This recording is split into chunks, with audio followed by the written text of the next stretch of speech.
Assalamualaikum warahmatullahi wabarakatuh. Bagaimana kabarnya teman-teman? Kita masuk di tema 2, subtema 3, pembelajaran 4, 5, dan 6. Oke, kita langsung ke materi, yaitu menghargai usaha orang lain. Nah, untuk menghargai setiap kegiatan ekonomi atau usaha orang lain untuk memenuhi kebutuhan hidup masing-masing itu adalah hal yang sangat penting. Cara menghargai usaha orang lain yang pertama yaitu tidak merendahkan usaha orang lain, tidak mengganggu usaha orang lain, tidak merasa iri.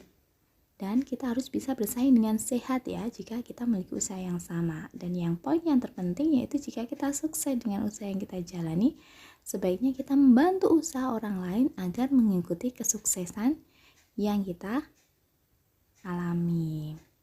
Nah, selanjutnya yaitu kita akan belajar tentang menceritakan kembali isi teks ya. Setiap teks itu mempunyai informasi. Nah, informasi yang kita dapat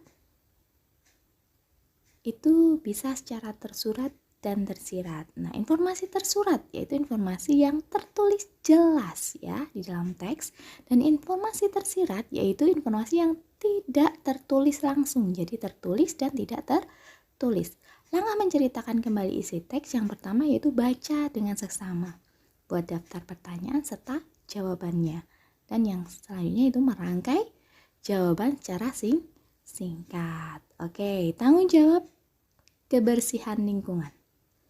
Nah, kebersihan lingkungan merupakan tanggung jawab masyarakat. Oleh karena itu, masyarakat harus melaksanakan kewajiban yaitu menjaga kebersihan. Kebersihan lingkungan dimulai dari lingkungan kecil, yaitu keluarga. Kebersihan lingkungan keluarga mempengaruhi kebersihan lingkungan masyarakat. Karena hal yang kecil akan mempengaruhi hal-hal yang besar. Nah, contoh menjaga kebersihan lingkungan masyarakat yang pertama yaitu tidak membuang sampah sembarangan, menjaga keindahan lingkungan, dan mengikuti kerja bakti kebersihan lingkungan. Hasil sikap tanggung jawab terhadap lingkungan yang pertama yaitu lingkungan menjadi bersih dan nyaman, terhindar dari penyakit, timbul kepedulian, dan kehidupan yang harmonis. Nah, selanjutnya yaitu menceritakan kembali isi teks dalam poster. Ketika kita memperoleh informasi dari artikel atau poster, kita perlu menyampaikan kepada orang lain.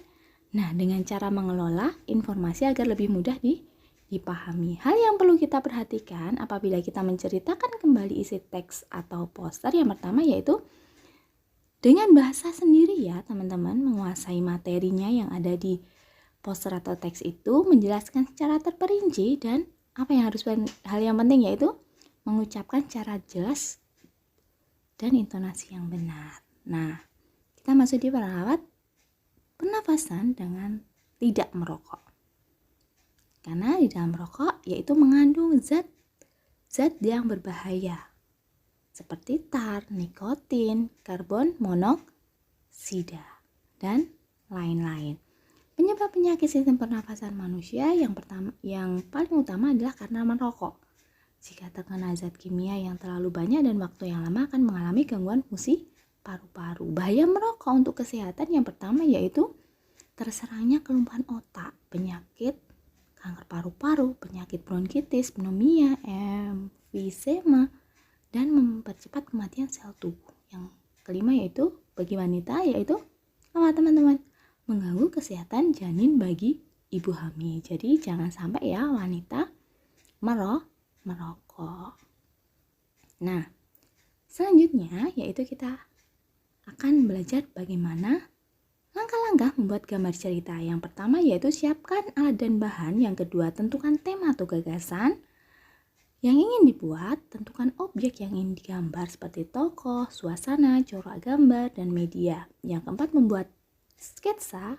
Yang kelima, menambahkan detail sketsa agar lebih sempurna. Dan yang keenam yaitu tebalkan dan warnai. Nah, kenapa harus diwarnai? Agar gambar dalam sebuah cerita itu akan semakin menarik, semakin indah. Nah, di dalam sebuah gambar cerita ada dua teknik dalam pewarnaannya.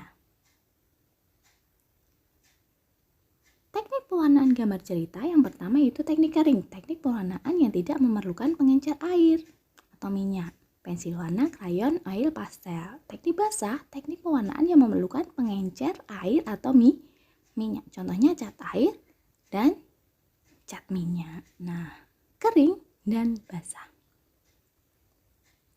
Nah, selanjutnya yaitu tanggung jawab dalam kehidupan sehari-hari. Setiap perbuatan dan perilaku pasti akan ada tanggung jawabnya. Tanggung jawab dalam bentuk tanggung jawab dalam melaksanakan kewajiban. Kita memiliki tanggung jawab seperti kita sebagai keluarga, berarti bertanggung jawab terhadap rumah. Kita sebagai warga sekolah, berarti kita bertanggung jawab di sekolah. Kita sebagai masyarakat, berarti kita bertanggung jawab terhadap lingkungan masyarakat. Nah, ini adalah contoh kewajiban dan tanggung jawab kita di rumah. Contohnya menghormati orang tua, menyayangi adik, mengerjakan pekerjaan yang diperintahkan orang tua. Kalau di lingkungan sekolah apa? Tanggung jawab kita yaitu menjaga ketertiban kelas, menghormati guru, menjaga kebersihan sekolah. Yang ketiga di lingkungan masyarakat yaitu ikut dalam kegiatan desa, berperan dalam siskamling, menghormati orang yang lebih tua, menjaga kebersihan lingkungan. Nah, ini adalah poin yang terakhir yaitu menyampaikan isi cerita bergambar. Langkah menceritakan kembali cerita bergambar. Yang pertama itu membaca keseluruhan gambar secara urut, pahami alur dan maksud yang terkandung dalam rangkaian gambar. Dan yang ketiga yaitu tarik kesimpulan dalam rangkaian adegan serta dialog cerita bergambar. Nah, demikian tadi materi yang Usendi sampaikan. Apabila ada salah, Usendi mohon maaf. Terima kasih.